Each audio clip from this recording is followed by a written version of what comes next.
everyone, welcome back to my channel. My name is Liana, and today we are going to be talking about movie and TV villains, which is a little bit exciting, but we're going to be talking about how movie and TV villains shape our biases. I don't know about you, but from a very young age, I started to consume media in its many forms. I loved to read and to be read to. I loved video games, and of course I loved movies and TV shows. Though my tastes would evolve over time, I would encounter many different stories that contained a villain. Though villains can be a great part of the stories we see, read, and play, some of them created with complex and multi-layered backstories and multi-layered motivations, some of them can also be coded in ways that contribute to our implicit biases. If you don't know what an implicit bias is, I promise you it's not that complicated. We all have implicit or unconscious biases. That these things get built into us over time, whereas an explicit bias is something overt in nature, something we are aware of and act intentionally upon. Implicit bias is something that is covert. We just don't know it's there. Because we don't know it's there, it will come out in ways that we simply can't see. An example of an explicit bias would be, say, how the KKK is incredibly racist, and they know they are. But an implicit bias would be, say, how somebody owns movies and books that line their shelves, written only by people who hold the same identities that they do. This is not a conscious decision, it's made entirely unconsciously. So how do characters, particularly villains, help form these implicit biases? Well, when the most evil characters on screen are coded in ways to represent socially marginalized identities, particularly when that character is the only representation of such an identity on screen, it becomes easy to internalize that. If people who are queer, transgender, disabled, Jewish, or Muslim are portrayed as evil, we are bombarded from a young age with this message. The better question might be, how doesn't that shape our bias? And I already foresee some people putting words in my mouth by assuming that I'm saying that no one of certain identities can be an antagonist, can only ever be a protagonist. I'm not saying that. What I'm saying is that when representation, good, fair, accurate representation, has not reached a state where it is equitable among all parties, portrayals of marginalized identities are especially important. If they only exist to further stereotypes and/or be evil, when there are no good characters to counterbalance this, then those with developing and impressionable minds will never view these identities as anything more than nefarious. This is what we are addressing here. So let's have a look at some examples of various on-screen villains and the overt and covert ways they have been coded in harmful tropes. And to try and keep this short, I'm only using 3 to 5 examples for each group.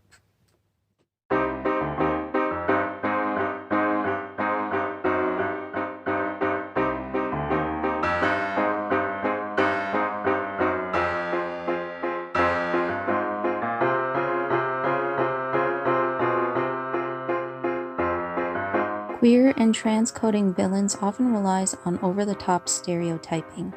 Characters are often never explicitly said to be queer or trans, therefore relying on the harmful assumptions people make about LGBTQIA+ folks to create standout traits. There is often also a pathologizing queerness and transness as something psychological, something that is not inherent in human biology, but rather something that is weird, other, and sometimes can even be fixed. Some examples. Him, the Powerpuff Girls. Him is so evil that he is given only the singular pronoun as their name for the entirety of the show. Dressed in all red and pink, with thigh-high-heeled boots, long eyelashes, a stark goatee, and a voice that pitches both incredibly high and incredibly low, Him is an embodiment of gender defiance. He eschews typical masculine and feminine traits for something else entirely. And it is this lack of adherence to traditional gender norms that is portrayed as something sinister, sick, and wrong, especially when cast against the sugar, spice, and everything nice of the Powerpuff Girls. Rather than teaching both youth and adults that gender doesn't have to be so strict. It sends a huge glaring message that if you don't understand it, it can't be anything good. In fact, him's appearance is not so subtly modeled after the devil himself, and not so subtly ties into several homophobic and transphobic tropes together, and with his explicit expression in a way that I and others have often felt is meant to represent how society views queer and trans people in terms of morality. That we're all doing the devil's work and will go to hell for it. Norman Bates, Psycho. Now, I highly recommend watching the documentary Disclosure if you want to see more on the history of cross-dressing villains, but I would be remiss if I did not mention one of the most notorious of all, Norman Bates from Psycho. Norman, spoiler alert, although the movie is quite old, so I'm sure you already know, he proceeds to kill his mother along with several other people, and proceeds to dress as his mother throughout the remainder of the movie, on and off. Why? Well, because he is mentally ill, which immediately draws a link between cross-dressing and mental illness and extreme violence, which we know is untrue. This hasn't stopped the cross-dressing or presumed transgender serial killer from becoming a huge trope throughout crime and horror movies, television shows, and books, despite the fact that the examples of this happening are so incredibly few and far between that it's highly implausible and simply exists to create that connection where there is none. See also Silence of the Lambs and She Who Shall Not Be Named, Harry Potter's author's latest book. Hannibal Lecter. Speaking of serial killers and Silence of the Lambs, since the character of Hannibal Lecter became popularized, it has been widely suggested that he is asexual. Not only that, but his asexuality is one of the things that makes him creepy and less human. This type of portrayal pathologizes asexuality and suggests that asexuality is an instinctively human characteristic, and that without it, there is something evil lurking underneath the surface. Not wanting sex is linked to incapacity to feel any other human emotion, therefore suggesting asexuals must be horrible cannibal serial killers like Hannibal Lecter. I don't know about you, but I've never once thought of skinning a person alive and eating them. But that's just me.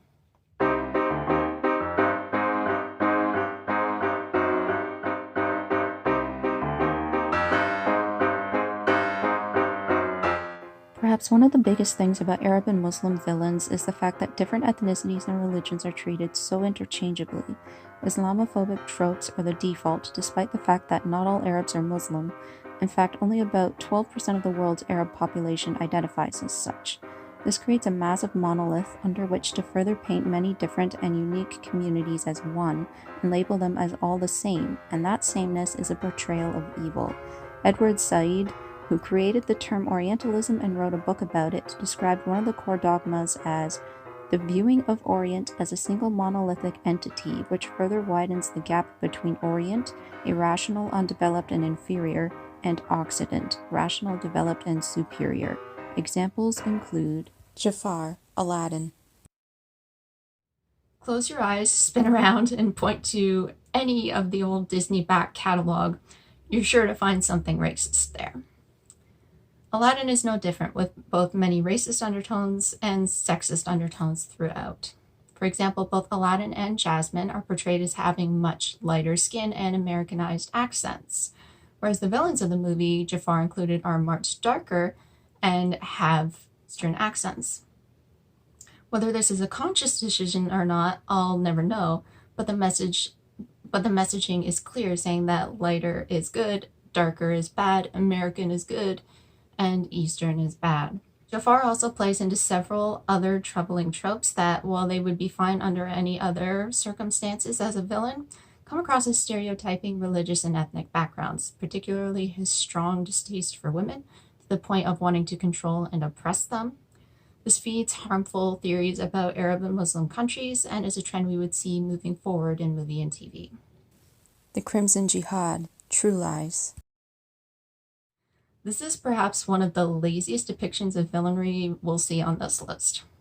The villains are a group called the Crimson Jihad, and with a name like that, they look and act as cartoonishly evil as you might expect. There isn't much backstory here. They are generic Middle Easterners who are angry and violent, and of course they hate America. There's nothing to them beyond that. They aren't fully realized characters in any sense of the term. They are walking, talking Islamophobic stereotypes made for the audience to both make fun of and cheer against. Many post 9/11 villains. If pre-9/11 cinema was already bad for depictions of Arab and Muslim individuals, then post-9/11 was where the Arab/Muslim as terrorist really took off. Of course, this was often played in contrast to an often all-white cast, typically American, who were seen as the good guys. This happens less now, though is still definitely a thing.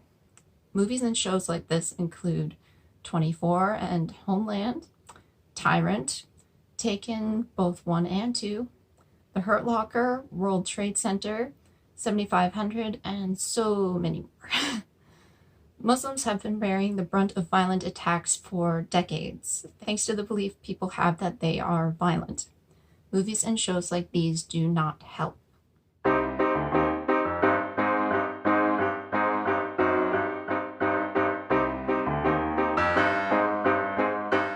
To understand Jewish-coded villains, you have to understand that the coding itself comes from damaging propaganda spanning hundreds of years, including propaganda used by Nazis. By the late 1800s and early 1900s, these stereotypical depictions had entered mainstream media, particularly through fantasy villains such as goblins and witches, where there previously had been no prior anti-Semitic connotations. Let's have a look. The Handler, Umbrella Academy. I would like to preface this by saying, as with many others on this list, I love The Umbrella Academy. It's actually one of my favorite shows.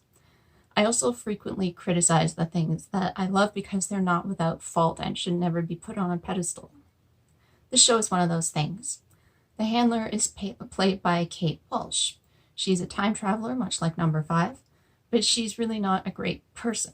She works for an organization that controls the timeline. And because she controls such a huge aspect of the world, you could say she kind of controls the world itself. She and those in her employ use time travel to eliminate any threat to their power. She is shown throughout seasons 1 and 2 speaking Yiddish, and in season 2 it is shown that both she and Reginald Hargreaves belong to a super secret organization of lizard people. The idea that Jewish people are taking secret meetings to plot to keep control over things like banks, mass media, and indeed the whole world stems from the early 20th century propaganda called the Protocols of the Elders of Zion, whereas the idea that Jewish people are secretly a reptilian race or lizard people, or sometimes even referred to as robots, really took off with the help of British writer David Icke. Both of these things are ridiculous, yet have somehow taken great hold on our society, and way too many people believe these things to be true. Having plot lines such as these only serve to further these anti-Semitic beliefs. The Wolf, the Three Little Pigs. No, I'm not suddenly talking about books here. Disney actually had an Oscar-winning adaptation of the original story back in 1930s. At one point in the movie, the villainous wolf dresses up as a horrific caricature of a Jewish man, complete with a Yiddish accent to fool the three little pigs. This again plays into both visual and behavioral stereotypes about Jewish people, in this case, Jewish men. We have the outrageously long and hooked nose and the behavior that is the wolf in disguise to trick others. More anti-Semitic propaganda is that Jewish people are shapeshifters, they are tricksters, they hide amongst the rest of us by trying to get one over on everybody else. By implying a Jewish man is actually a villainous man-eating or pig-eating wolf in disguise, this is heavily playing into the idea. Gothel, Tangled. Yes, this is another Disney entry, unfortunately. This one actually comes straight from several of my Jewish friends I've had conversations with, who told me they were extremely upset by this movie and the depiction of the villain Gothel. Interestingly, depending on who you speak to, you may hear that she's either coded as Jewish or Romani. Either way, it's not great. Gothel has a bit of a darker complexion than those in the rest of the movie. She has very dark and very curly hair, and her nose is not the cute button nose favored by most Disney protagonists, including the ones in this movie. In other words, she does not have a Eurocentric look. Rather, she too has a very prominent nose, one which, as one friend pointed out, actually becomes bigger and more hooked every time she does something evil. Gothel also kidnaps the obviously very sweet and very innocent, you can tell because she has blue eyes and blonde hair, Rapunzel when she is a baby. She also uses her for dark magic, stealing babies and using them for nefarious deeds. Where have I heard that before? Oh yeah, that's more anti-Semitic propaganda. This story has been around for hundreds of years, that Jewish people would kidnap good Christian babies and children and use them for evil rituals, also known as blood libel. Interestingly, Gothel was not always supposed to look this way, but they changed her appearance from Eurocentric to now she looks more evil because these are not Eurocentric features. If they had stuck with their original vision, we probably wouldn't be having this conversation. You may be interested to know that there's actually never been a Jewish Disney princess in their mainstream catalog. The closest we've ever gotten is a minor character in their Disney kids show, Elena of Avalor. The Grand High Witch, The Witches, 1990. Roald Dahl was a horrible person. He was an anti-Semite, he was a racist, and he was a sexist. I'm sorry to ruin your childhood, but this fact is indisputable, as Dahl himself said as much in the 80s. His family even publicly apologized last year due to this legacy of his, which included such comments as, "There is a trait in the Jewish character that does provoke animosity." Knowing this, it is unsurprising that Dahl's anti-Semitism bled into his work, particularly The Witches, which was originally adapted into a movie in 1990. The Grand High Witch is the leader of a whole band of witches who can shapeshift, there's that word again, between her human form and her witch form, the latter of which has, you guessed it, an outrageously huge hooked nose. The thing's got to be about a foot long, to be honest.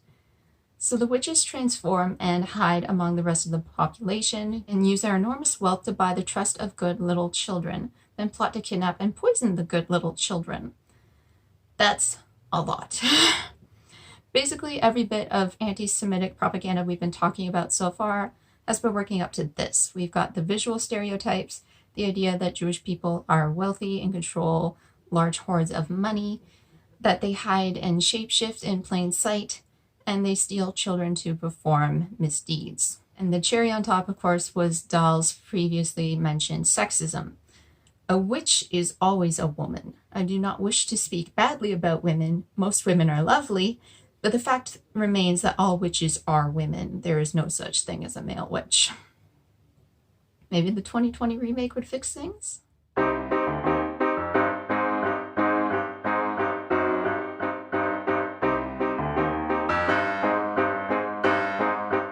Villains who embody very real disabilities wherein that is the thing that makes them weird, creepy, and disturbing has become so normalized it's not even funny.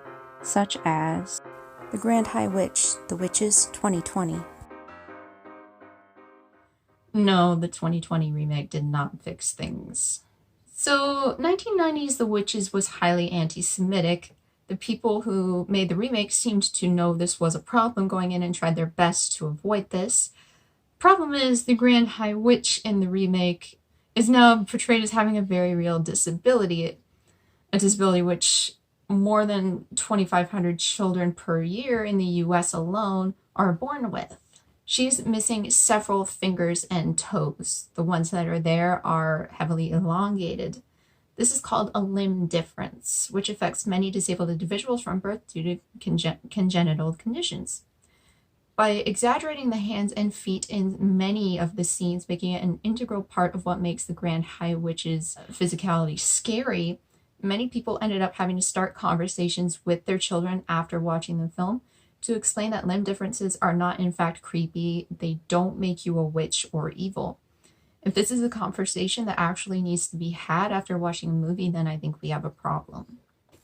Elijah and Kevin, Unbreakable, Split, Glass. I'm just throwing it out there, M. Night Shyamalan has never created a disabled character free from ableist tropes. Never. To boil it down to just two, however, he essentially created his own cinematic superhero universe with a trilogy of movies spanning about 20 years. Throughout, there are actually not one, but two villains, and they are both disabled. Elijah Price, or Mr. Glass, seen in the first and third films, Unbreakable and Glass, was born with a condition known as osteogenesis imperfecta type 1 or brittle bone disease. His bones didn't fuse properly in the womb. They are extremely fragile, meaning he can break them extremely easily. He injures himself frequently and severely as a child, leading to his love of comic books, which directly inspired him to become a villain. His physical disability is the source of his villainy, if you will. The antithesis of the hero of the movie, who is literally unbreakable and cannot ever really become disabled. Disability becomes synonymous with villainy in this sense. And then we have Kevin, seen in Split and Glass, who has dissociative identity disorder. He has over 20 different personalities, one of which has supernatural abilities. This personality is a villain. His mental disorder is why he is evil. Individuals with mental illnesses are actually at least 3 times more likely to experience harassment and violence than those without mental illness, as opposed to actually being perpetrators of violence. But because of links like this created in popular mainstream media, it's now become a frequent thing to associate mental illness and extreme violence. Both of these characters are only villains because of their illnesses, which is just cruel. Many villains on Gotham. Since the TV show Gotham was loosely based on the characters of the Batman series, there are many great villains to choose from. The issue that we run into onto this show is that while not all of the villains are disabled, all of the disabled characters are villains. None of them are good. Of course, we have Oswald Cobblepot, known as the Penguin, who is physically disabled and has a bad foot and a limp. There's Barbara Keene, who's Harley Quinn, who ends up in a mental institution alongside many other villains, including Jerome, aka the Joker. There's Edward Nygma, the Riddler, who appears to have some form of dissociative identity disorder. I could go on. And while some of these villains are really quite fantastic to watch, it's the fact that all of them rely on some sort of ableist stereotyping, and there are no positive representations of disabled people to balance out the good and the evil, that just leaves me kind of wondering why. Chip the X. And now to end on a rather low note, we're going to bring a comedy into the mix for a change, because even comedies can have villains. The X had Zach Braff as the character Tom Riley, opposing Jason Bateman as Chip Sanders, the latter of which is in a wheelchair for most of the film. Chip used to date Tom's wife Sophia, and now that Chip is Tom's higher up at work, Tom is very resentful. The whole movie revolves around Tom trying to not just reveal that Chip is an asshole when no one else is around, but also to expose him as having faked his disability, that he doesn't need the wheelchair. This is used as a plot device to show physical harassment of a character in a wheelchair throughout the film, including chucking him down a flight of stairs. So I know what you're thinking right now. So how is Tom not the villain in this? Why is Chip the villain? And yes, Tom is awful, don't get me wrong. But the reason that Chip is the villain is because, dun dun dun, he is faking his disability, as it was proposed in the beginning.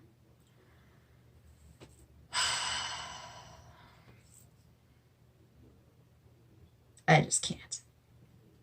So those were some examples of how villains who are coded as one marginalized identity or another can help inform our own implicit biases. And not only that, but how these villains come from implicit biases. Because when we don't know they're there, then we go on to write characters like this, because we think that that's positive representation, and it's not. So it's really important for people who work in industries where they're writing characters to really interrogate their biases, but it's important for all of us to do that when we're watching something, when we're reading something, when we're playing something, to kind of question, is this actually a good thing? And how is this shaping the way I think about a certain individual or community? Otherwise, we end up with shit like this, which isn't good. Anyways, I hope you found this video insightful. I'd love to carry on the conversation with you down below. If you want to see more videos like this, I have a whole discussion video playlist, which I'll link down below. And I hope that you and your loved ones are staying safe and well. I hope to see you soon. Bye, everybody.